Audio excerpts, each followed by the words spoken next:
Can you imagine a world where you could shave days off of your recovery time by making a few simple tweaks? Today, we're going to be diving into the 5 game-changing recovery tips that every athlete swears by. So, if you're ready to unlock the secrets of recovering faster and performing at your best, let's just dive right in. You guys said you wanted recovery tips, so here I am recording a podcast for you on the 5 pillars of recovery. Before we get into this topic of recovery, I think this quote encapsulates that really well. So the quote says, "Recovery is not a pause in training. It's the part where your body rebuilds itself and gets stronger." This makes so much sense, but I think a lot of people don't really realize that it's in the rest and it's actually in the recovery that your body gets the gains that you train so hard to get. While you are going to push yourself really hard in your training, while you want to push yourself to the limit and really get to the edge of quitting and then continue to go further, whenever you do that, you're pushing your body into the red zone. You're pushing your body into a zone that it's never been before. And when you do that, you have to recover and you have to recover well. When you're not recovering, you've got to do these 5 things and you've got to do these 5 things really well. What are these 5 pillars? Sleep, nutrition, therapy, stretching, and mental recovery.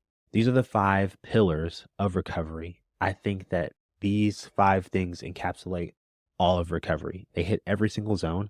And these are the things that I've done over the last 9 years as a professional athlete. I ran 5 years with Nike and I ran the last 4 years with Adidas.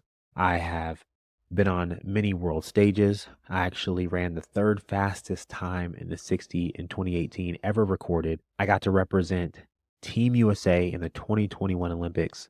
I am number 16 on the all-time list in the 100-meter dash, and I won 2 national titles in college.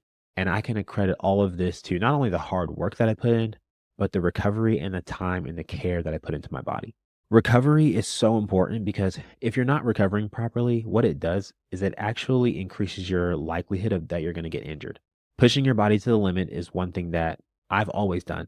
And if you're going to be an elite athlete, it's something that you have to do too. You have to get to the end of yourself in whatever training cycle you're in, and then you have to see what you can do after that. That's where the true heart comes in. That's where the true discipline comes in. That's where you grow mentally because you're taking your body to a place that you've never been before. And what that does is it lets you know that you can do it. And when you do that, you grow mentally, which I think is a really cool thing. But after you've taken your body to a place that it's never been before, you've got to recover. And if you don't recover, your chances of injury go up tremendously. And I've had my fair share of injuries in my career, but over the course of my career, as I've gotten older, I've learned what works and what doesn't. I've got well over 9 years of experience, not just because I ran professionally, but I ran in college as well, and I ran in high school. And I've had a lot of injuries in my professional career, but over time I've learned. And really the last 3 seasons, I've been completely healthy, which has been phenomenal. Let's start with sleep. Sleep is the number 1 pillar. And the reason being is because you can't outdo sleep. And what I mean by that is there's no amount of therapy, there's no amount of cold plunges, there's no amount of any other recovery method that you can do that's going to compensate for your lack of sleep. The first thing when it comes to sleep is that you want to get a certain amount of hours. And I would recommend anywhere from 7 to 9 hours. 7 to 9 hours of sleep is the sweet spot. If you are a person that can function on less, maybe 7 is the number for you. Maybe if you're a person that needs more, or if you've had a harder training session, 8 to 9 is going to be better. It's going to allow your body to recover and repair itself better. Actually, in the sleep process, there's a phase in your sleep called deep sleep or non-REM sleep. I think that stands for non-rapid eye movement. And basically in that stage of sleep, your body is releasing hormones that are helping to repair torn muscle tissue. And if you're a sprinter, if you're running at any capacity, what you're doing is you're actually tearing muscle fibers. And it's very important that you repair those and your body repairs those properly, because if you don't and you go to sprint again, then you're doing more damage to the tissues that are already damaged. And that's going to take longer time to recover. And so sleep is by far the most important recovery tool and it's important that you're getting a certain amount of time. Now, how can you maximize your sleep? Because a lot of people have trouble getting to sleep. A lot of people have trouble staying asleep. Enhancing your quality of sleep is really the second best thing you can do outside of getting more sleep is enhancing the quality of your sleep. And how you can do that, one tip that I would recommend to almost everyone is 30 minutes to an hour before you go to sleep, limit your screen time. And honestly, not just limit it, but completely get rid of your screen. No screens. I would put your phone in do not disturb or put it away from you when you're about to prep for bed within that 30 minutes to an hour of going to sleep. And that includes obviously not watching TV, no phones, no iPads. You want to put yourself really in a room where it's quiet and it's dark. That is probably the best setup for getting ready for sleep because it puts your body into a place where it starts to release things like melatonin. So you don't have to take a supplement to go to sleep, but it actually does that naturally when you put yourself in a calm, cool, dark place. Being cool is one of the biggest things for sleep. I cannot sleep if I am hot. Turning your temperature down, I actually set my temperature to a cool 65 degrees in my house, and that allows me to sleep very comfortably. I find that I get way better rest if my house is cold, if my room is cold. A lot of people don't sleep well because they get hot, and so their body wakes them up. And if you're tossing and turning, you're breaking up your sleep cycles, and it's harder to get into that deep sleep where you're going to get the deep repair on your muscles. No screens is one of my biggest tips. And then secondly is putting yourself in a dark, cool, calm room. And really my expert tip, if you want to take it to the next level, would be to put on a noise machine. There's something about noise at night that really helps calm and soothe your brain, soothe your mind, takes your mind off of the day. If you want to really take it to the next level, you can actually go out to the store and buy a sound machine. There's lots of different ones, Walmart, Home Goods, Marshalls. There's some that have 8 different sounds. There's some that have 30 different sounds. There's some that have night lights. I would recommend keeping your room as dark as possible. But if you need a night light to sleep, some people do. I know that when I was younger, I used to sleep with the TV on.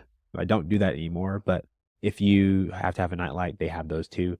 If you really want to go the cheap route, if you don't have money to go buy a sound machine, your iPhone actually has a sound feature. If you go to the drop down menu with all the settings where the flashlight is, there is a place on the iPhone. I think it has a little ear on it. You click that and you can choose from a set of about 10 different sounds that you can use. Me and my wife used to use that function for our baby, Maya. She still needs noise machines to go to bed. We have an app for it now, but we used to use our phones for it. Super clutch if you have kids out there, but it can work for you too, as far as getting into an environment that's going to allow you to enhance your sleep and recover at a higher level. So that's sleep. Those are the tips. Nutrition is the second one. Everyone knows that nutrition plays a big role, not only in how you recover, but just how you feel during the day, how your training sessions are going to go, how your body feels as you warm up, as you prep for training, while you're in the middle of training. And nutrition is so cool because there's so many tips. My main thing with nutrition is that I will stick to whole foods. Whole foods are your best friends. What that means is when you go to the store, whole foods are going to be on the outside of the grocery store. It's going to be on the perimeter. So when you walk into any typical grocery store, you're going to walk right into the vegetables, the fruit. Those are the things that you want to grab. And then you make your way around the outside of the store, you're going to run into the meat section. Then you're going to run into the frozen meats. Then you're going to get to the eggs and you're going to get to the milk.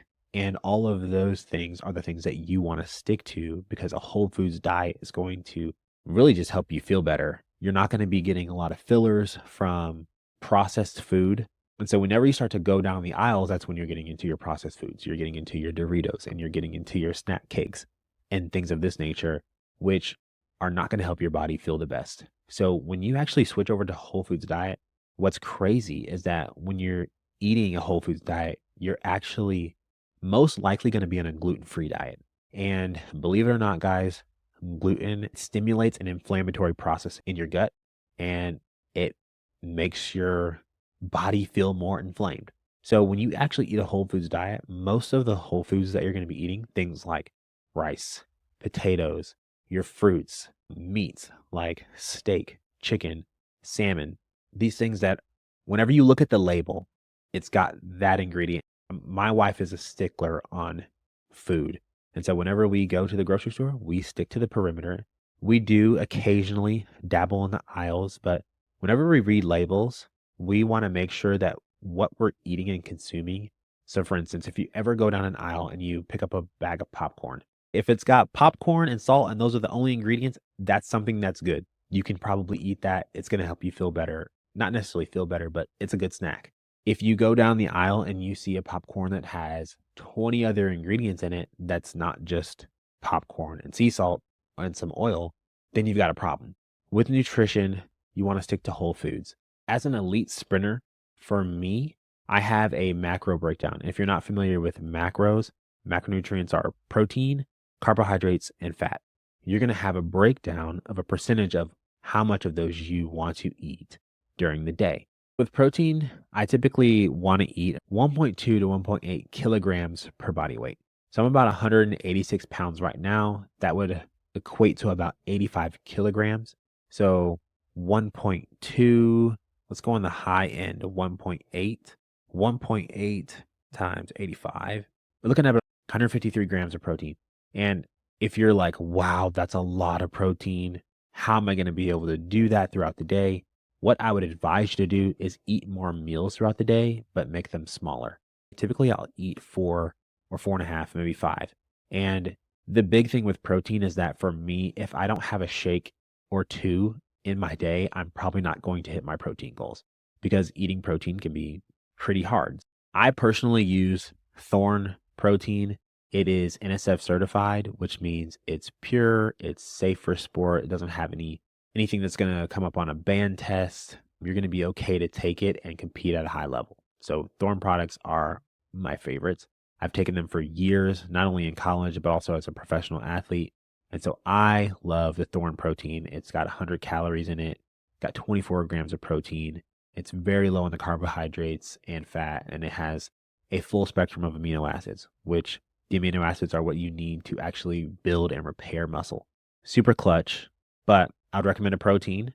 I would also recommend in the morning grabbing yourself some egg whites because they have less fat in them and no carbohydrates, but they're very high in protein. You can mix those with some eggs as well. For lunch, I stick to a couple different staples when it comes to meat. So chicken, steak, salmon. These are my 3 that I rotate through, and you can spice those up however you want just to keep your palate cleansed so you're not eating the same thing over and over again. So those are some staple protein options. You can also throw in ground beef. But yeah, those are my protein options. Carbohydrates, 60% of my diet is carbohydrates. If you're going to be sprinting at a high level, if you're going to be training at a high level, you need carbohydrates. Don't let the world tell you that you don't need carbs, because if you do not put carbs into your system, you are going to feel drained and you're going to feel tired before the workout even begins. And if you're not putting carbohydrates in after your workout, your muscles are going to be depleted of glycogen, which means they're not going to contract, they're not going to fire like they need to, and you're going to feel tired. Ultimately, you can ask any bodybuilder whenever they are trying to get shredded and they're trying to lean out completely, they cut a lot of the carbs out of their diet and their training numbers go down. They feel like crap and they want to punch someone all day. Trust me, I've done it. You do not want to limit your carbohydrates. You need carbohydrates to be able to train at a high level and to make sure their muscles are firing, contracting, and also building at a high level. Okay. So you want to incorporate carbohydrates. Good carbohydrates are rice, potatoes, sweet potatoes, and fruits. So your bananas, your strawberries, your grapes, your pears, peaches, whatever the case may be, whatever you like, those are going to be your good carbohydrates. And then fats, your good fats. If you're allergic to nuts, I'm sorry, because there's a lot of nuts that are really high and good in fats. I'm allergic. So I typically stick to avocados, olive oil. You can also do MCT oil. You can mix that into any protein drink. You can mix that into any juice, and it's a good source of fats that's going to give you some energy. You don't want to cut those completely out, one, because you need fats to regulate your hormones, but also you need fats for energy. You need them to be able to have energy as well as the carbohydrates. So Those are really some key things in nutrition to keep in mind, especially when you're trying to refuel. Another big thing is timing with nutrition. I know this is a big, long section, but it's really important. What you put in your body, there's a quote, and it says that what you put in is what you get out. Your body is like an engine. My coach always tells me that I'm a Ferrari because you need lots of maintenance. You can go really fast, really quickly, but you can't go really fast all the time because then you start to break down, you start to have problems, you have to be in the shop for 6 months. So, just like a Lamborghini needs high quality fuel, your body as a sprinter needs high quality fuel. You need high quality fuel so that you can go further, you can go longer, and you can go faster. That's the whole goal. And one of the biggest things with timing, if you really want to get down to the nitty gritty, make sure that you put your protein around your workouts and mainly after your workouts. Whenever you finish a workout, you want to get your protein in within 45 minutes to an hour. So that could be like a shake and then a meal later, a light meal later. But you want to get your protein in very quickly after the workout. You want to put your carbohydrates more before your workout with your meals before practice. You want to do those meals probably about 2.5 hours out. And then you want to have a good amount of carbohydrates, maybe a snack, about 30 minutes, 30 to 45 minutes out before your workout. So this could look like half a cup of oatmeal. It could look like some sweetened dried mangoes. It could look like any kind of fruit juice to give you some carbohydrate. As an athlete, you don't want to get just electrolyte drinks before your workout and during your workout because they have no carbohydrates in them. Because what happens is you're going to practice for an hour, 2, 3 hours, and you have no carbs to give you fuel to get you through your workout. So it's very important to have carbohydrates in your drinks and also before practice. And then your fats, you can get those in pretty much at any time. So that's nutrition. Number 3 is therapy. And there's a couple different levels to therapy. For me as an elite athlete, I get massage and body work at least once a week. If I'm feeling really banged up, most likely twice a week, but at least once a week, I get a massage. Now, if you can't do massage work, there are other things that you can do. I'll give you some beginner options and I'll give you some elite level options. So let's start with the elite level options first. There are a lot of different recovery rooms and therapy rooms all across the country, all across the globe, really. And they have a ton of what's called modalities. What modalities are systems or machines that can help you recover at a higher level. If you go to a therapy room, you can get a membership at one of these places. At these places, they have cold plunges, they have red light saunas, they have regular saunas. Some of them have cryotherapy. Most of them have Normatec boots. Some of them have even hyperbaric chambers. If you've never heard of a hyperbaric chamber, it is a chamber that gets filled with oxygen and allows you to breathe in more oxygen and allows you to recover at a higher level and quicker. So you could get a membership there. Obviously, that's going to cost you some money, but you'll have access to all of those different things.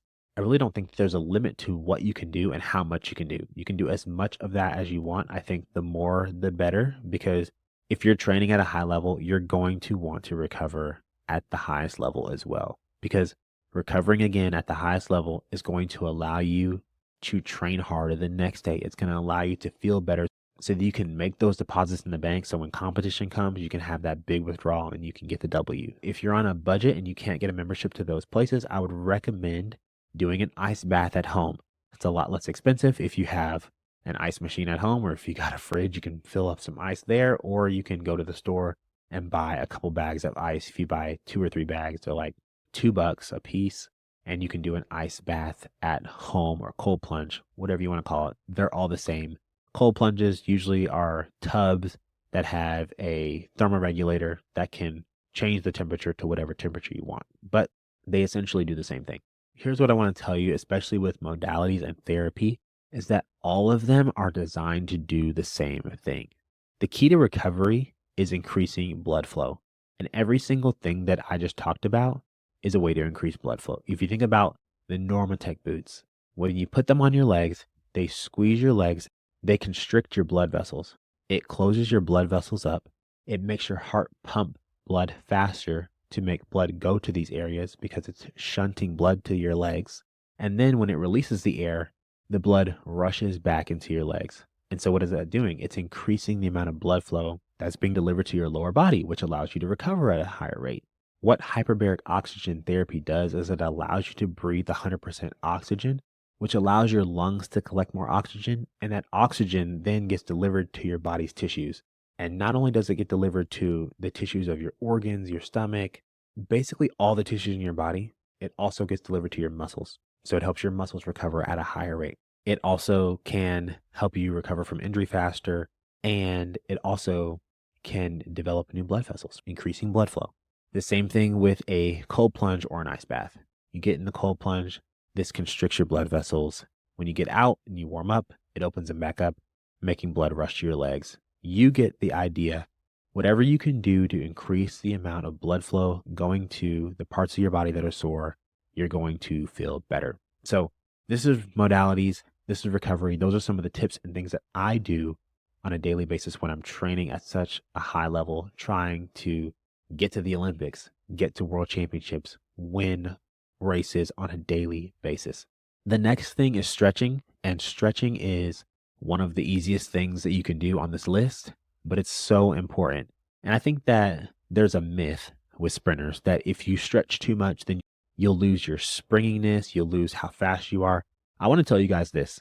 In 2018, when I ran the third fastest time of all time in the 60-meter dash, and I got a bronze medal in the World Indoor Championships, the year I ran tons of 6'4" clockings and ran 640, I was the most flexible I'd ever been.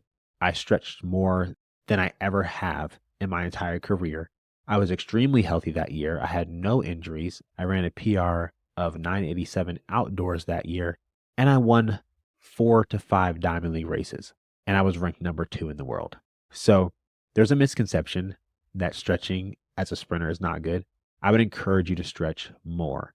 And here's the reason. If that were true, that you would lose your elasticity and you'd lose your bounce and you lose your springiness as a sprinter, I think the level of training that you're doing, there's no amount of stretching that is going to make you that loose to where you would actually lose that. Imagine how hard we train. Imagine all the weights you lift, all the sprinting you do, and how tightly wound your body is whenever you're lifting weights that heavy, whenever you're moving weight that heavy. The more you stretch, you're going to be counteracting that. You're never probably going to stretch to the point where you're going to lose your springiness because every single day you're putting on more weight. You're making your muscles tighter. The stretching is good for you. And really the main thing you want to do with stretching is maintain mobility through the joints. I got that from a guy who actually does my weight program. His name's Eric Miner. He talks about staying mobile through your joints. And your joints are your knee joints, your ankle joints, your elbow joints, your hip joints. Making sure your joints are mobile, not necessarily stretching like your hamstrings or your quads, but making sure your joints are mobile. That's what's going to keep you healthy, not only in training, but also as you get older in life. Making sure you have mobile joints is going to be your bread and butter. Like I said, I ran the fastest times, some of the fastest times in my life when I stretched more. So here are some of those stretches that can really get your joints mobile. One is a 90-90 stretch. If you've never seen a 90-90 stretch, I'll put one here on the screen for you. If you are listening on the podcast platform, I can describe this for you. You'll be on the ground. Your front leg is going to be in an L shape and your back leg is going to be in an L shape. And in this 90-90 position, you can lean forward and you can stretch your glute, or you can lean backwards and stretch the hip. So you'll be stretching your hip and also working the glutes, which are a part of the hip joint. As a sprinter, your hips are one of, if not the most important joint that needs to be flexible and movable. So the 90-90 is one of my favorites if you're trying to loosen up your hips and stay mobile in the hip joint. Another technique for stretching is called a stretching reset. Whatever stretch that you decide to do, I would set a timer for 1 minute and hold that stretch for 1 minute. I got this technique from a guy named Benny Vaughn, who is a massage therapist in Fort Worth. And he taught me how to actually reset the stretch reflex in your muscle. And that's by holding your stretch for a minute long and then relaxing and doing it again. This is going to keep your muscle loose, but it also is going to reset the stretch reflex. And what this does is it allows you to reset the amount of length that you're getting in the muscle, relax, and then go back. And as you go back, you should be able to go a little bit deeper into the stretch. That's just going to allow you to get more out of the stretch. It's going to allow you to lengthen that muscle a little bit more. So, again, what you want to do is hold the stretch for a minute, back off, relax for 30 seconds, and then go back into that same stretch for another minute. What that's going to do is reset the stretch reflex and allow you to go deeper into the stretch, allowing you to feel a lot better and more relaxed when it comes to stretching in that area. So that is stretching technique number 4. And technique number 5 is mental. If not outside of sleep, one of the most important things. Don't forget your sleep, because no matter how much you stretch, no matter how many cold plunges you do, no matter how much red light therapy you get, if you're not getting sleep, you're not going to recover well. Sleep is the most important tool on this list, but also mentally recovering is super important. And how I mentally recover, I do a lot of meditation.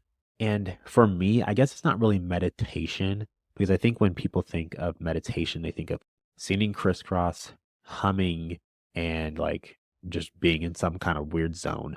Meditating for me looks like spending time with God, whatever that might be for you. It could be reading a book for 10 minutes. It could be praying. It could be having a conversation with yourself. It could be listening to soft music. I don't know what that looks like for you, but my goal is every day to meditate and pray.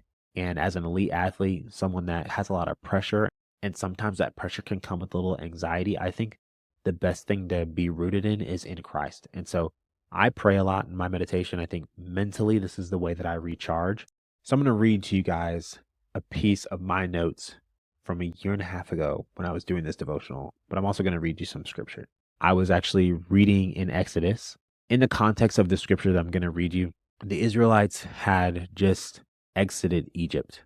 The Lord set them free. They were in the wilderness. He was providing manna from heaven. He was raining down food for them to eat. So Exodus 16:29 says, "See, the Lord has given you the Sabbath. Therefore, on the 6th day, he gives you bread for 2 days. Remain each of you in his place. Let no one go out of his place on the 7th day." So the people rested on the 7th day. God had just declared that the 7th day would be a Sabbath, a day of rest. So when he was providing food for them in the wilderness, he would give them food for 6 days. And on the 6th day, he would give them enough to last for 2 days. Moses had actually told them that whatever they gathered, they had to eat, that they could not leave it until the morning. And so in Exodus 16, verse 19, it says, "And Moses said to them, let no one leave any of it until the morning. But they did not listen to Moses. Some left part of it till the morning, and it bred worms and stank. And Moses was angry with them. Morning by morning they gathered it, each as much as he could eat. But when the sun grew hot, it melted." What does this have to do with mental rest? What I want to tell you is that the Lord even commanded his people to have a Sabbath day, to have a rest day. And this doesn't mean that you're going to take a day of rest physically, but in this sense, they were actually taking a rest. Even the Lord, when he created creation, when he created the world, he rested. He saw that his work was good and he rested.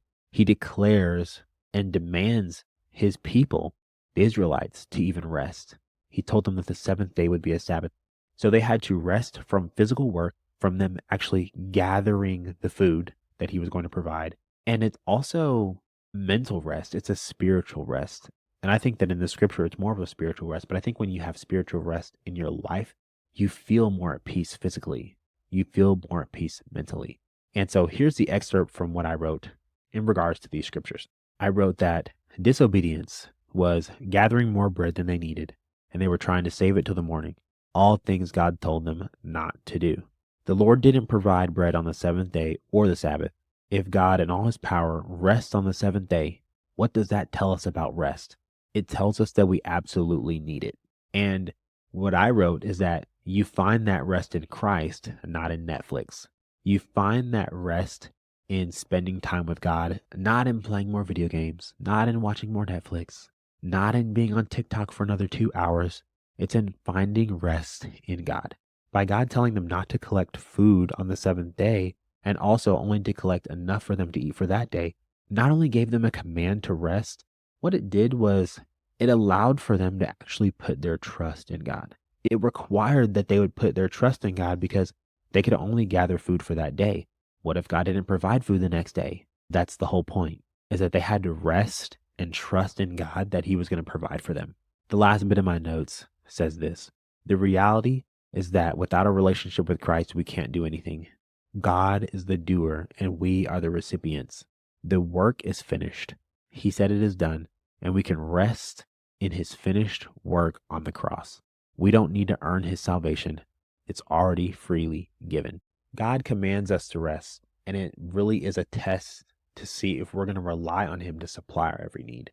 So this is a part of my mental rest, is getting up a little bit earlier and spending time with God, praying, reading my Bible.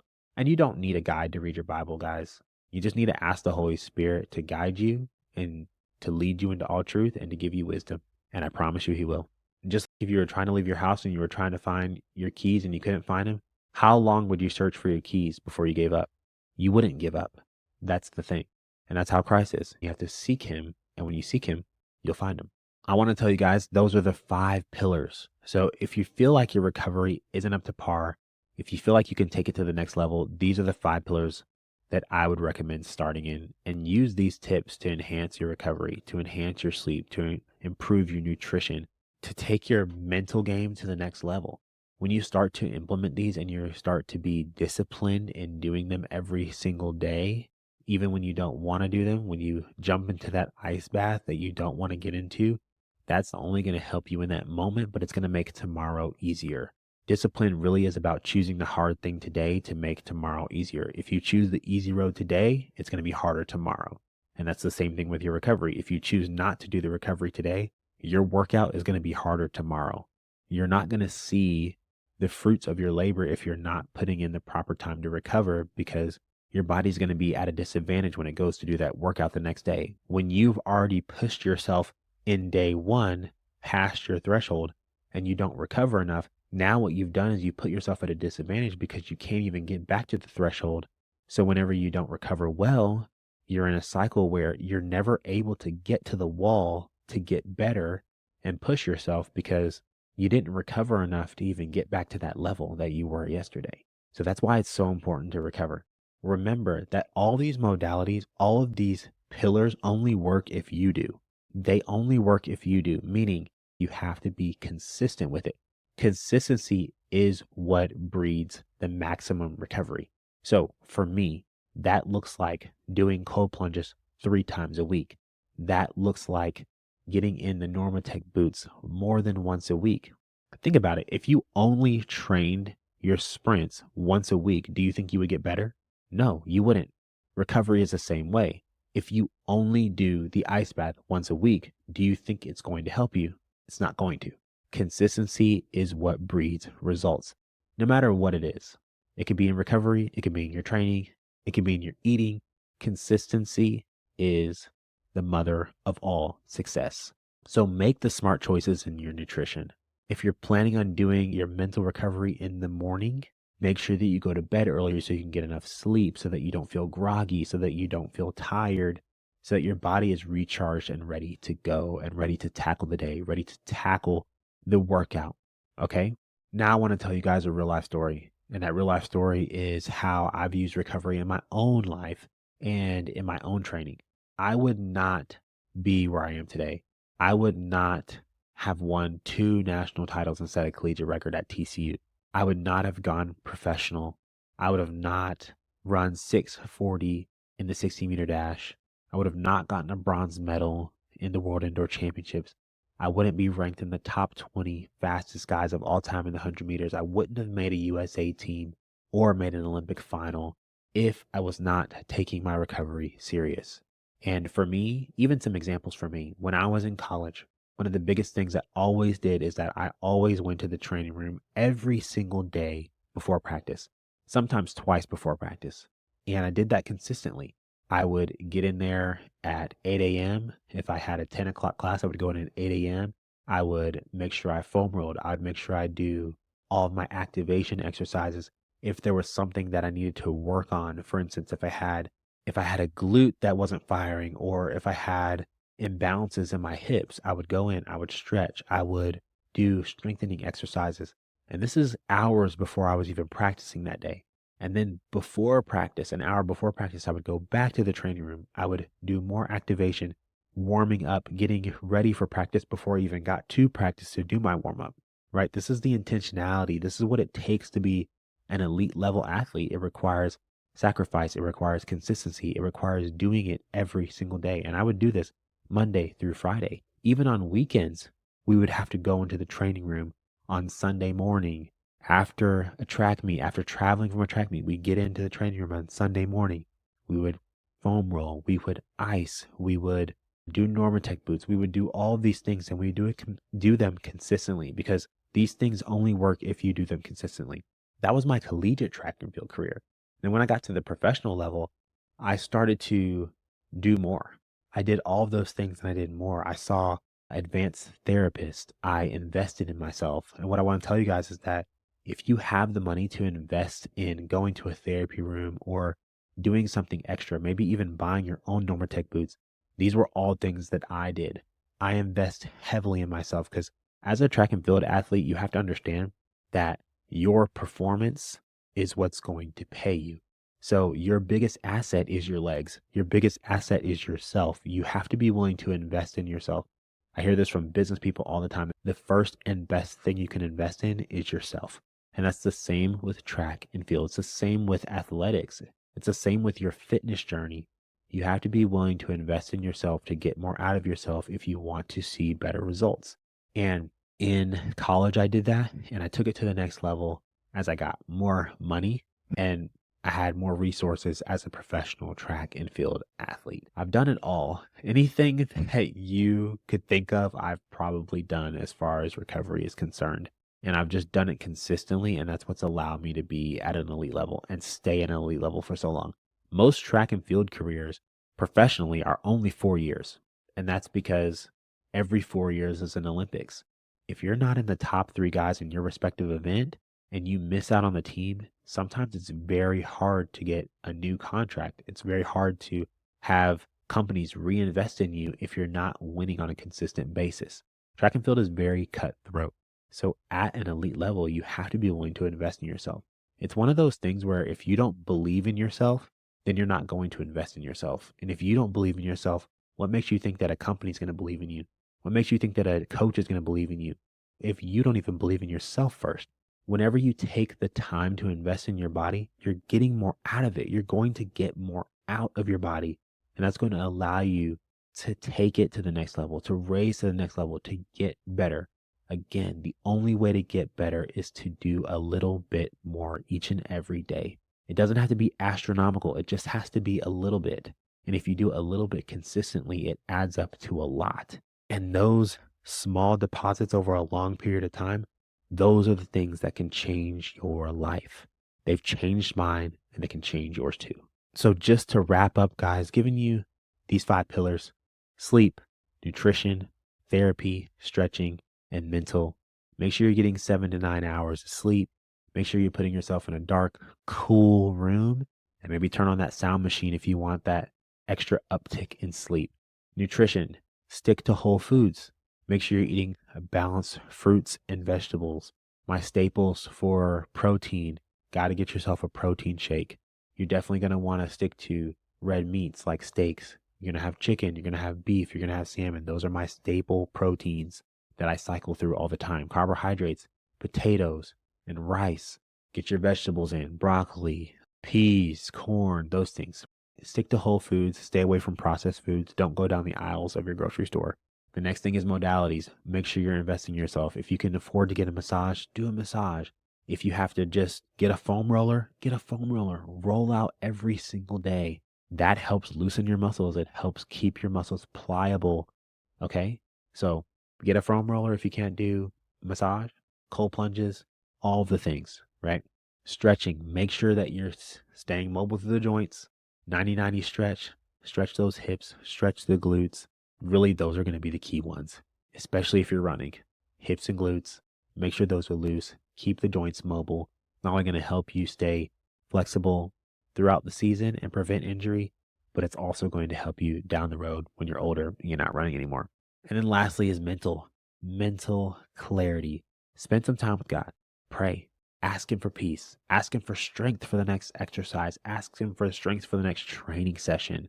Really reset and know that you can rest, not only physically, you can take rest. Rest is good. This goes back to our quote from the beginning. Recovery is not a pause in training. Rest is actually not a pause in training. It's just the part where your muscles get stronger and you become better. It's where you recover. The strength is in the recovery. Your muscles actually get stronger in the recovery, not while you're breaking them down during the training. They get better and they get bigger and they get stronger in the recovery. Rest in the fact that you can rest and that your goals will be accomplished if you continue to stay consistent in your journey to being the best ever, to being the best you can be. Make sure you're making those deposits, because one day when that competition comes, you're going to be able to take out a big check and it's going to be a good one. I love you guys and thanks for hanging out with me. If you're watching on YouTube, make sure you hit that subscribe button so you can be notified whenever there's a new video that I drop. If you're listening to this on the podcast platform or on Spotify, just share it with a friend if it helped you today. Remember that defeat is optional. It's not just a saying, it's a way of life, and it's a choice that you get to make each and every day to make your life better. All right, I will catch you guys in the next episode.